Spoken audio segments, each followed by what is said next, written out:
Hello class, this video is intended to help you understand how to find a z-critical value for different levels of confidence. So the first example will be to find a confidence interval of 80%. And so to find the critical value, we then need to find a critical value of z alpha over 2, where alpha is then simply equal to 0.20.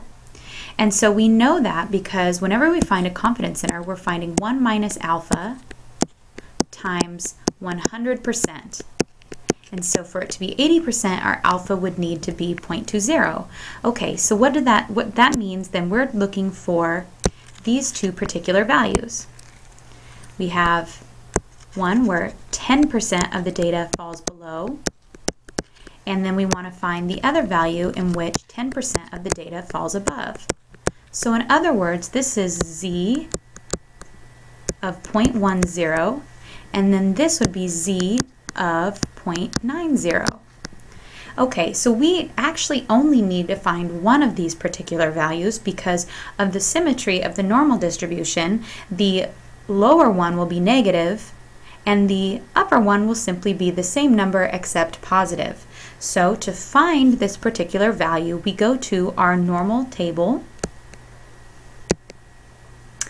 and look for then the probability of 0.10. And we try to find then the z statistic that is associated with that. So we can easily do that by scrolling down until we find here these two values look to be the probability 0.10027 and 0.09853. And so our probability of 0.10 falls between these two different z-scores. And so we have then a z-score of negative 1.2, starts off there, and then if we scroll up and find that these two columns are associated with the hundredths place of 0.08 and 0.09. And so what that means is that we could interpolate to find then a more exact z-score or critical value, but in this case we're just going to use 1.28. If we were doing this in R, then we could simply use a command to find then that particular value. So we have negative 1.28 is then our lower bound, but again, for the positive end, it's simply just 1.28 here. And if we think about a confidence interval, it is just x bar plus or minus then the z critical value all times then our standard error of our statistic. And so it doesn't matter here if we use the positive 1.28 or if we use the negative 1.28 because we're doing a plus or minus before that anyways. So it doesn't matter which one you plug in. Okay, so now what can we do if we wanted to find a 90% confidence interval?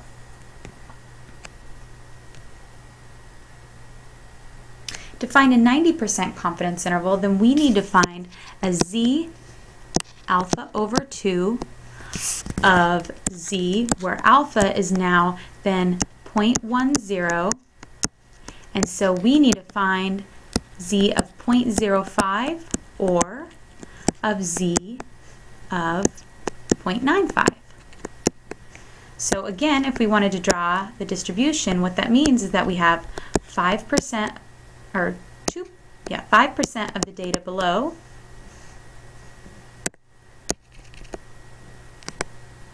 and then 5% of the data above these two values.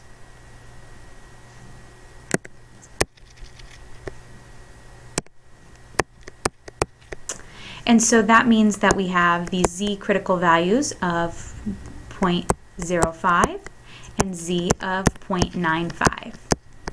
Okay, so I've given you a table in the notes that already gives you this particular z-critical value because a 90% confidence interval is quite common.